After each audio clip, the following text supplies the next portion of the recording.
Olá, sejam bem-vindos a mais esta aula do Vem e Segue-me, Doutrina e Convênios. Estão finalizadas as férias, tanto das escolas quanto do Instituto, então retornaremos a transmitir no canal da Estaca Jaraguá do Sul as aulas do currículo do Instituto de A Igreja de Jesus Cristo dos Santos dos Últimos Dias. Hoje você é meu convidado para que possamos estudar Doutrina e Convênios das sessões 85 a 87. Seção 85.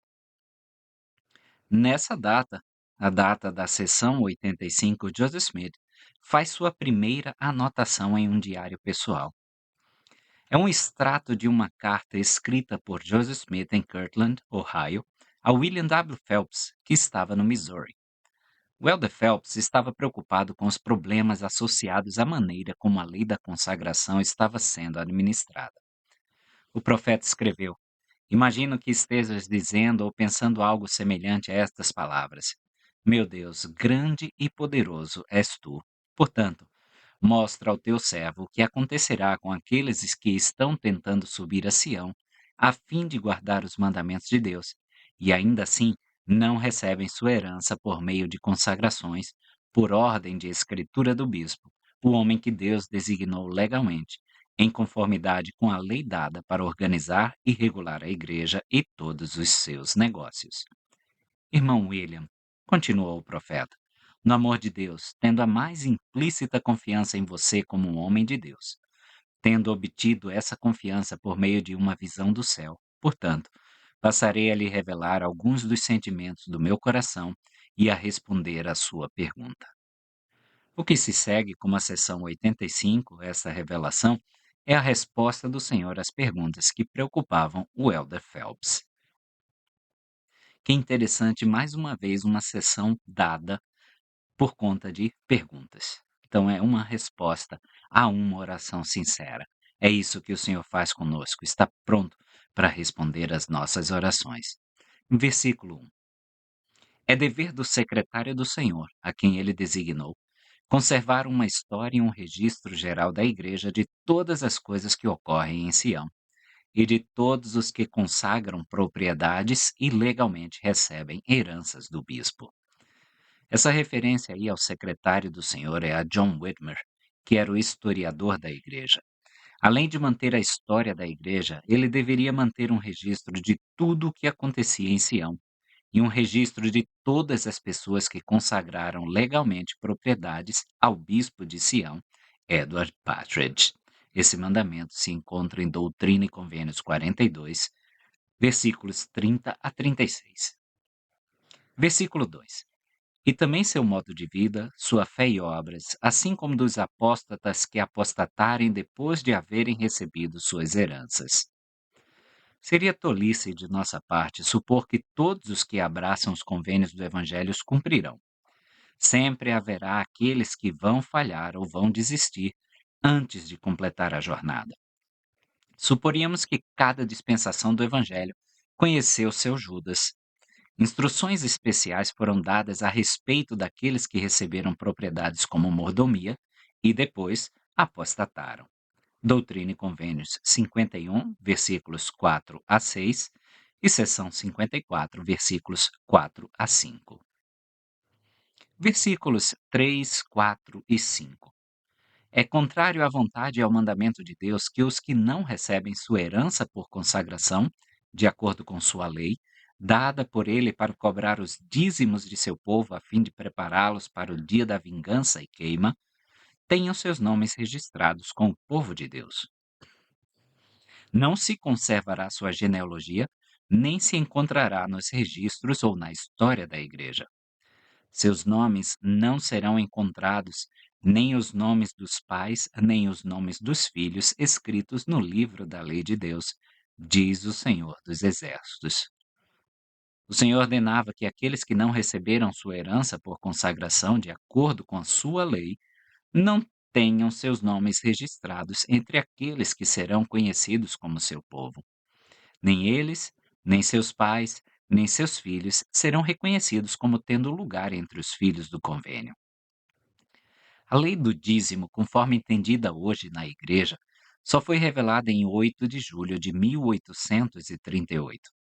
As referências ao dízimo antes dessa época, Doutrina e Convênios 64, 23, seção 97, 11 e 12, parecem ser de natureza geral e se referem simplesmente a contribuições ou ofertas. Neste caso, aqueles que dizimaram são aqueles que consagraram suas propriedades. Versículo 6: Assim diz a voz mansa e delicada, que sussurra através de todas as coisas e penetra todas as coisas, e muitas vezes faz com que meus ossos estremeçam enquanto se manifesta, dizendo: Nem todas as revelações vêm com a mesma clareza ou o mesmo poder. Escrevendo a Timóteo, Paulo disse: Ora, o Espírito fala expressamente. 1 Timóteo 4, 1. Sugerindo assim que em outros casos esse mesmo Espírito fala de forma menos expressa.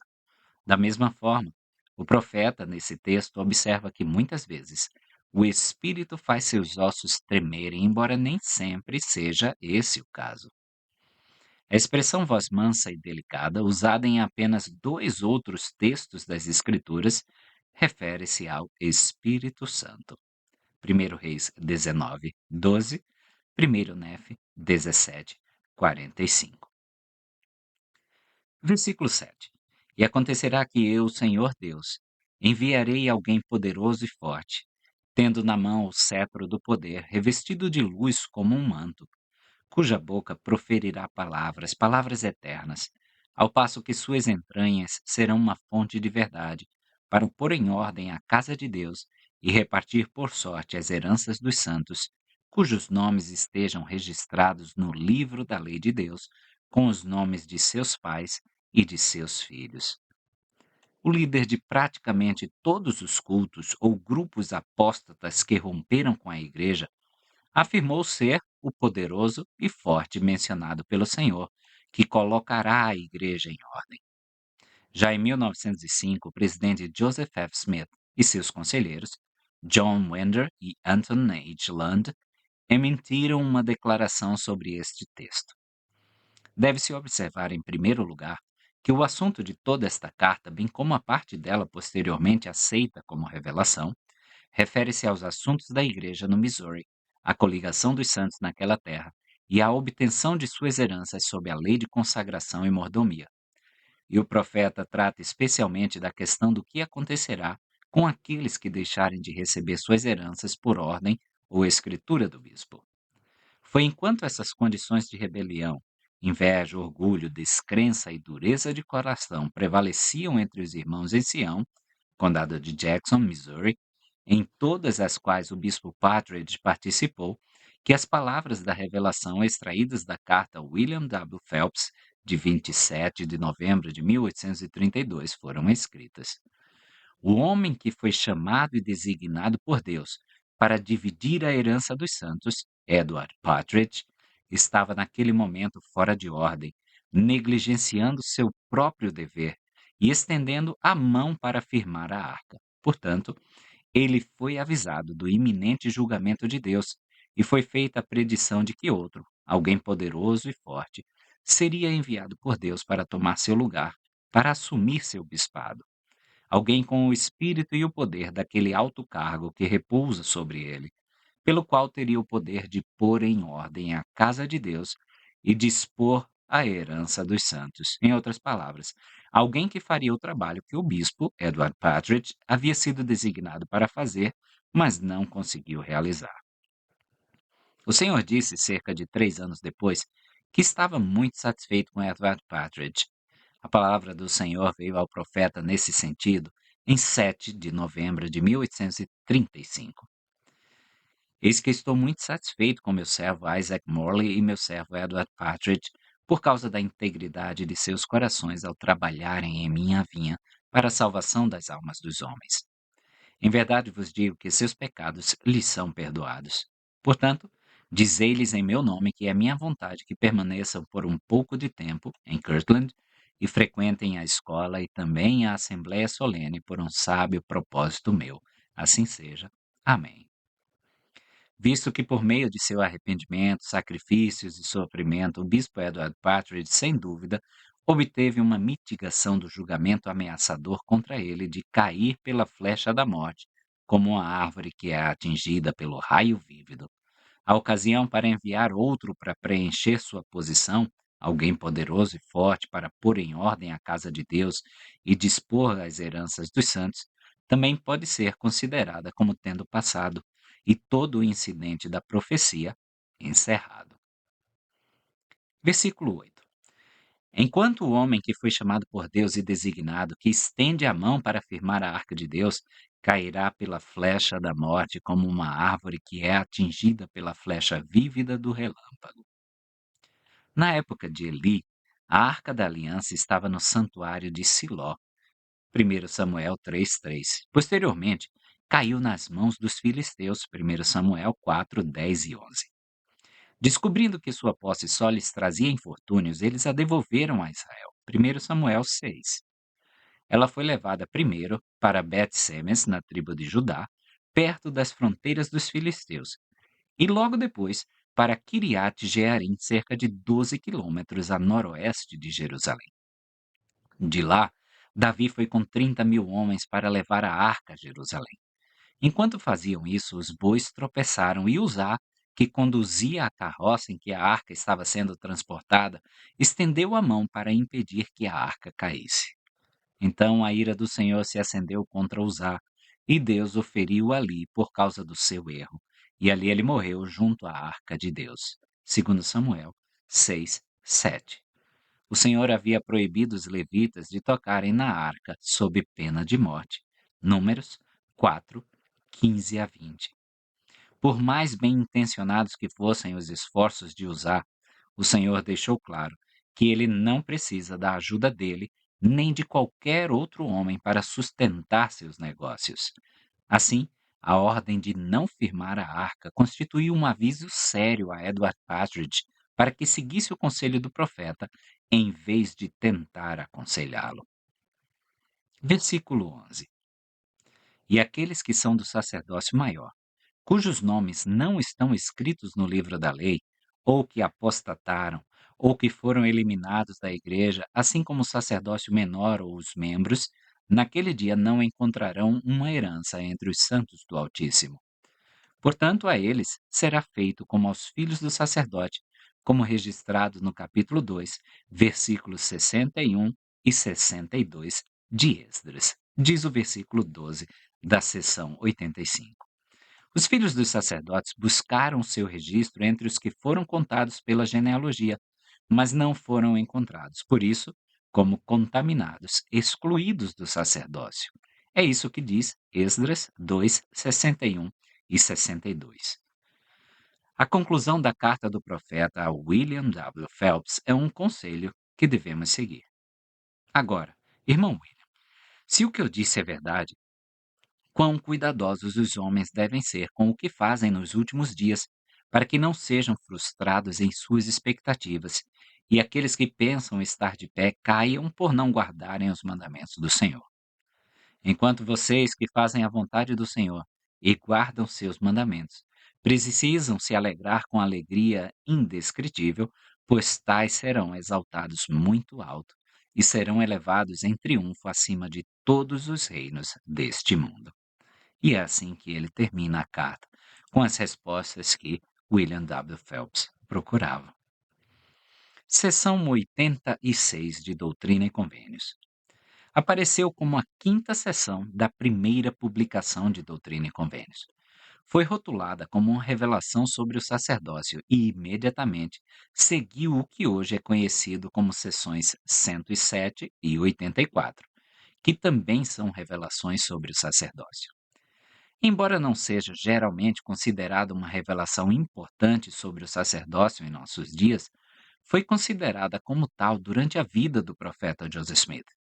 Ela afirma que a apostasia ocorreu após a morte dos 12 dos meridianos dos tempos e que a restauração do evangelho se concentrou na restauração do sacerdócio aos descendentes de Abraão.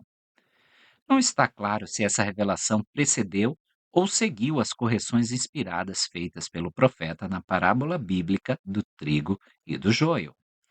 Em uma terceira edição desse manuscrito, ele anexou uma nota à parábola de que o trigo deveria ser recolhido no celeiro do Senhor antes que o joio fosse amarrado e queimado. Esse entendimento provavelmente surgiu ao recebermos essa revelação. Versículo 1. Em verdade, assim diz o Senhor a vós, meus servos, em relação à parábola do trigo e do joio. O uso de parábolas nas Escrituras sempre levanta a questão de saber se seu propósito é revelar ou ocultar.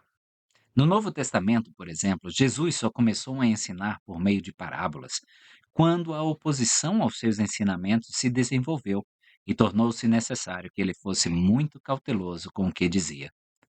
Aos 12, ele disse: A vós é dado conhecer os mistérios do reino de Deus. Enquanto falava aos outros por parábolas, para que vendo não vejam e ouvindo não entendam. Lucas 8:10, Mateus 13:10 a 17, Marcos 4:11 e 12. Assim, o significado pleno da parábola do trigo e do joio só pode ser compreendido por meio de revelação. Assim como Cristo, em sua época, explicou o significado de suas parábolas em particular àqueles que tinham olhos para ver e ouvidos para ouvir, seus servos escolhidos, assim ele o faz hoje. Portanto, o significado da parábola não é dado abertamente a todo mundo, mas privadamente aos seus servos, aqueles que apoiam o profeta que ele chamou. Falando em parábolas, temos um convite especial. Todas as quintas-feiras, às 8:30 da noite, teremos uma classe regional do Instituto em que estarei ministrando, a se iniciar em 7 de agosto de 2025. Vocês vão poder conferir os vídeos aqui no YouTube, também vão poder acompanhá-la ao vivo, e o tema é justamente as parábolas de Jesus Cristo. Então corre lá, se inscreve e espero vocês na aula. Versículo 2. Eis que em verdade vos digo que o campo era o mundo e os apóstolos eram os semeadores das sementes. Somente Cristo, um homem, parece ser o semeador da semente na parábola do Novo Testamento. Mateus 13, 24 a 30. Aqui aprendemos que os apóstolos eram os semeadores da semente, ou seja, aqueles cujo testemunho dava vida espiritual a outros. A semente não é a palavra ou o evangelho, como no caso da parábola do semeador, Mateus 13, 3 a 8. Cristo disse: A boa semente são os filhos do reino, mas o joio são os filhos do maligno. Mateus 13, 38. Versículo 3. E depois de terem adormecido, a grande perseguidora da igreja, a apóstata, a prostituta, sim, Babilônia, que faz com que todas as nações bebam de seu cálice, em cujos corações o inimigo, sim, Satanás, assenta-se para reinar. Eis que ele semeia o joio. Portanto, o joio sufoca o trigo e impele a igreja para o deserto. Após a morte dos apóstolos, aqueles que possuíam as chaves do sacerdócio, o inimigo de Cristo, na forma da Babilônia, sofismas, mundanismos, semeou o joio, ou seja, misturou as filosofias dos homens com as verdades do Evangelho. Esse joio, por sua vez, sufocou o trigo, as coisas ensinadas por Cristo e os 12, e levou a igreja ao deserto, um estado de apostasia. Nós já falamos quando discutimos sobre o sacerdócio do Senhor. Deixarei o card aqui em cima para vocês conferirem como o Senhor tirou, em nossa época, a igreja desse deserto. Qual é o chamado que ele usa para fazer isso? Então, confere o card também. A apóstata, a prostituta aí, em uma revelação registrada 3 semanas depois desta, 27 de dezembro de 1832, o joio é identificado como aquela grande igreja, a mãe das abominações, que fez todas as nações beberem do vinho da ira de sua fornicação, que persegue os santos de Deus, que derramou seu sangue, aquele que está assentada sobre muitas águas e sobre as ilhas do mar. Doutrina e Convênios 88, 94. Versículo 4. Mas eis que nos últimos dias, sim, agora, enquanto o Senhor está começando a trazer à luz a palavra e a haste está brotando e está ainda tenra, essa foi uma profecia aos primeiros santos de que ainda havia muito a ser revelado. O membro fiel da igreja é comparado a uma lâmina tenra que acaba de romper a terra após um inverno longo e frio. Os membros da igreja precisam de proteção e da luz do céu para crescerem e darem bons frutos. Versículo 5. Eis que em verdade vos digo: os anjos estão clamando ao Senhor dia e noite, pois estão prontos e esperando para serem enviados a ceifar os campos. O presidente Wilford Woodruff disse: quero fazer uma pergunta a esta congregação. Quando eu tiver a visão da noite continuamente aberta diante dos meus olhos e puder ver os poderosos julgamentos que estão prestes a ser derramados sobre este mundo, quando eu souber que essas coisas são verdadeiras e estão à porta de judeus e gentios, enquanto eu souber que são verdadeiras e enquanto eu mantenho essa posição diante de Deus e deste mundo, poderei conter minha voz de levantar uma advertência a este povo e às nações da terra? Talvez eu nunca mais me encontre com este povo. Não sei como isso poderá ser, mas enquanto eu viver e vir essas coisas continuamente diante dos meus olhos, levantarei minha voz de advertência. Agora, a pergunta que eu queria fazer a vocês é esta: temos milhões de pessoas nesta terra e sobre todas elas paira uma nuvem de escuridão quase que inteiramente sobre seus ombros. Vocês podem me dizer onde estão as pessoas que serão protegidas e amparadas dessas grandes calamidades e julgamentos que estão agora mesmo à nossa porta? Eu lhes direi: o sacerdócio de Deus, que aquele que honra seu sacerdócio e que é digno de suas bênçãos, são os únicos que terão essa segurança e proteção. Eles são os únicos seres mortais. Nenhum outro povo tem o direito de ser protegido desses julgamentos. Eles estão às nossas portas. Nem mesmo este povo escapará completamente deles. Eles descerão como os julgamentos de Sodoma e Gomorra, e ninguém, exceto o sacerdócio, estará a salvo de sua fúria. Deus tem mantido os anjos da destruição por muitos anos para que não ceifassem o trigo junto com o joio. Mas eu quero dizer a vocês agora que esses anjos deixaram os portais do céu e estão sobre este povo e esta nação agora, pairando sobre a terra, esperando para derramar os julgamentos. E a partir deste mesmo dia eles serão derramados. Calamidades e problemas estão aumentando na terra e há um significado para essas coisas. Lembrem-se disso e reflitam sobre essas questões. Se vocês cumprirem o seu dever e eu cumprir o meu, teremos proteção e passaremos pelas aflições em paz e em segurança. Versículos 6 e 7. Diz-lhes, porém, o Senhor: não arranqueis o joio enquanto a folha estiver ainda tenra, pois em verdade vossa fé é fraca, para que não destruais também o trigo. Portanto, deixai que o trigo e o joio cresçam juntos até que a colheita esteja completamente amadurecida. Então colhereis primeiramente o trigo dentre o joio e, depois da colheita do trigo, eis que o joio será amarrado em feixes e o campo estará pronto para ser queimado. O único grande sinal dos tempos é a extensão em que Israel foi coligado. Cristo não retornará até que os remanescentes dispersos de Israel tenham sido reunidos dentre aqueles de todas as nações, tribos, línguas e povos. Joseph Smith, Mateus 1, 31 e 37. A promessa feita aqui é que Israel, o trigo, será recolhido no celeiro, o reino de Deus na terra, antes que o joio seja queimado. Tradução de Joseph Smith, Mateus 13, 29. A coligação mencionada aqui não impedirá a coligação maior, que ocorrerá após o retorno de Cristo e a introdução da era milenar. Terceiro Nef 21 e 22. A colheita, conforme identificada nesse texto, representa o tempo do retorno de Cristo. Até esse dia, o mal manterá seu lugar neste mundo decaído ou celestial. A retidão e a maldade serão vizinhas, e mesmo entre os santos muitos desfilarão em nome do bem e em nome do Senhor, o que é uma abominação à sua vista. Doutrina e Convênios, seção 50, versículo 4.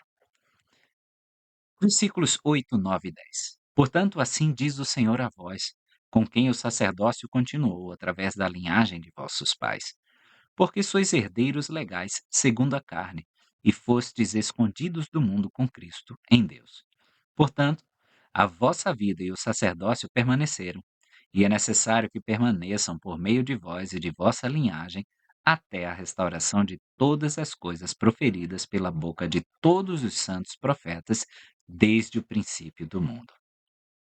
Nestes versículos, há uma transição entre a explicação revelada da parábola do trigo e do joio e uma revelação sobre o sacerdócio.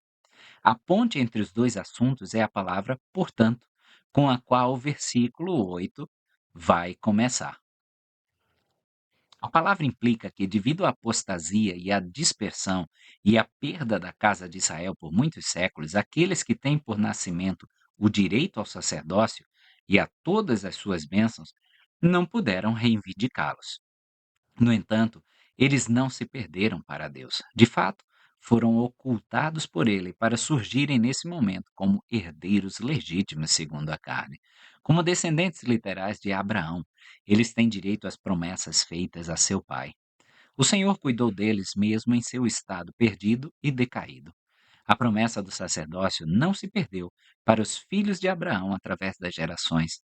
Eles são a semente de Abraão e os eleitos de Deus mencionados em Doutrina e Convênios 84, 34. Isso é do conhecimento de todos os santos profetas desde o princípio do mundo. Todos os santos profetas sabiam que a salvação é um assunto de família. Requer as bênçãos do sacerdócio, que pertencem por direito de nascença à família de Abraão. Tal foi a promessa que Deus fez ao nosso antigo pai, acrescentando uma provisão para a adoção de qualquer um que desejasse essas bênçãos e que não fosse naturalmente sua semente. Abraão 2, 9 a 11. Versículo 11. Portanto, bem-aventurados sois se continuais em minha bondade, uma luz para os gentios, e por meio deste sacerdócio um salvador para meu povo, Israel. O Senhor disse-o. Amém.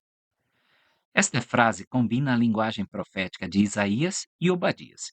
Isaías 42:6, 49:6, 60:3, Obadias 1:21. Ela identifica o destino de Israel, ou seja, aqueles que possuem o sacerdócio restaurado ao profeta Joseph Smith, que é reunir o remanescente disperso da semente de Abraão e levá-los ao convênio que Deus fez com seu antigo pai. Ela prenuncia o papel que aqueles que estão coligando Israel desempenharão na casa do Senhor ao realizarem ordenanças por seus parentes falecidos. Foi somente em Navu, no entanto, onde as revelações foram recebidas relativas aos poderes seladores e à natureza eterna da unidade familiar, que os santos começaram a compreender as implicações dessa revelação. Seção 87. Essa revelação, dada por intermédio de Joseph Smith no dia de Natal de 1832, é geralmente lembrada como a profecia que predisse a Guerra Civil. De fato, essa revelação vai muito além daquele doloroso conflito que opôs irmão contra irmão e pai contra filho, sendo tão profética para os nossos dias quanto foi quando foi registrada pela primeira vez. Ela identifica o início da Guerra Civil como o tempo em que a paz seria tirada da terra. Daquele momento em diante, somos informados que a guerra será derramada sobre todas as nações. A esse derramamento de sangue, os céus acrescentarão testemunho de fome, peste, terremoto, trovões e relâmpagos intensos, todos os quais testificarão contra a sua iniquidade. Também pronunciado nesta revelação está o mal e a amargura que saudarão o Evangelho à medida que for propagado às nações da terra, à medida que o sangue dos santos tiver motivo para clamar ao Senhor dos Exércitos por vingança. Somente então a consumação decretada dará fim total a todas as nações e o reino milenar de Cristo será inaugurado. Até esse dia, os santos são advertidos a permanecerem em lugares santos. Versículo 1. Em verdade, assim diz o Senhor em relação às guerras que logo ocorrerão, a começar pela rebelião da Carolina do Sul, que, por fim, terminará com a morte e sofrimento de muitas almas. Em 2 de abril de 1843, Joseph Smith disse: Profetizo em nome do Senhor Deus que o início das dificuldades que causarão muito derramamento de sangue antes da vinda do Filho do Homem será na Carolina do Sul. Provavelmente surgirá por causa da questão da escravidão. Isto me foi declarado por uma voz, enquanto eu orava fervorosamente sobre o assunto em 25 de dezembro de 1832. Doutrina e Convênios 130, 12 e 13. Essa não é uma profecia apenas da guerra civil, mas sim um aviso de que haverá guerras, e sem dúvida, rumores de guerra em maior profusão do que jamais se conheceu na história da Terra. Nesse momento em que vos falo, nós estamos em meio a diversas guerras. Israel e Palestina, Rússia, Ucrânia, Síria. Então temos muitos rumores de guerras e guerras acontecendo já em nossa época. Nada na história de nossa nação se igualou à guerra civil em morte e miséria. O total de mortos nesta guerra foi de 618 mil, 360 mil do norte e 258 mil do sul. O segundo maior número de baixas nos Estados Unidos é o da Segunda Guerra Mundial, com 318 mil mortos. O terceiro maior número é o da Primeira Guerra Mundial, com 115 mil. Outras guerras incluem a Revolução Americana, 4.044, a Guerra de 1812, 2.200, a Guerra do México, 13.270, a Guerra da Coreia, 33 mil e o Vietnã, 46.616 mortos. Versículo 2: E chegará o tempo em que a guerra se derramará sobre todas as nações, começando desse lugar. O local é a Carolina do Sul, onde em 12 de abril de 1861 o primeiro tiro da guerra foi disparado pelo general Beauregard contra o Fort Sumter. Em 1º de novembro de 1831, o Senhor disse: Pois não faço acepção de pessoas, e desejo que todos os homens saibam que o dia vem rapidamente. Ainda não é a hora, mas está próxima, em que a paz será tirada da terra e o diabo terá poder sobre seu próprio domínio. Doutrina e Convênios 1:35.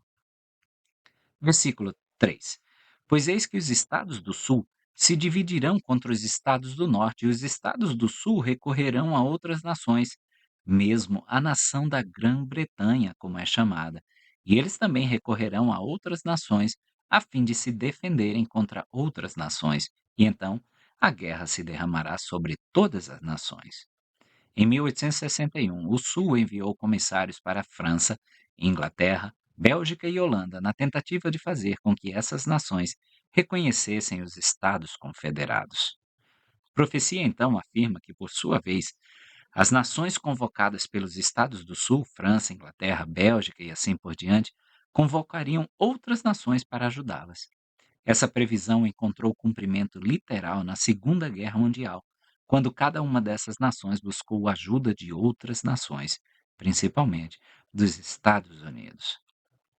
Versículo 4: E acontecerá depois de muitos dias que escravos se levantarão contra seus senhores, os quais serão organizados e treinados para a guerra. Embora isso tenha acontecido, pelo menos em certa medida, durante a Guerra Civil, a declaração aqui apresentada refere-se a eventos ainda futuros. O bispo-presidente Joseph L. Wirthlin sugeriu, em um discurso da Conferência Geral de 1958, que este texto poderia estar se referindo a povos em países onde os cidadãos eram escravos do governo e não tinham liberdade religiosa. Prevemos que ainda chegará o dia, como aconteceu, pelo menos em certa medida, na Rússia, em que os povos de todas essas nações se levantarão e se livrarão das amarras de governos opressores e corruptos, exigindo a liberdade que lhes permitirá que o Evangelho lhes seja ensinado. Versículo 5: E acontecerá também que os remanescentes dos que ficarem na terra se organizarão e se tornarão muito zangados, e afligirão os gentios com dolorosa aflição. Este texto é frequentemente considerado vinculado à profecia de Miqueias, de que nos últimos dias o remanescente de Jacó estará entre os gentios, no meio de muitos povos, como um leão entre os animais da floresta, como um leãozinho entre os rebanhos de ovelhas, o qual, se passar, tanto pisará como despedaçará, e não haverá quem o possa livrar. Miqueias 5:8.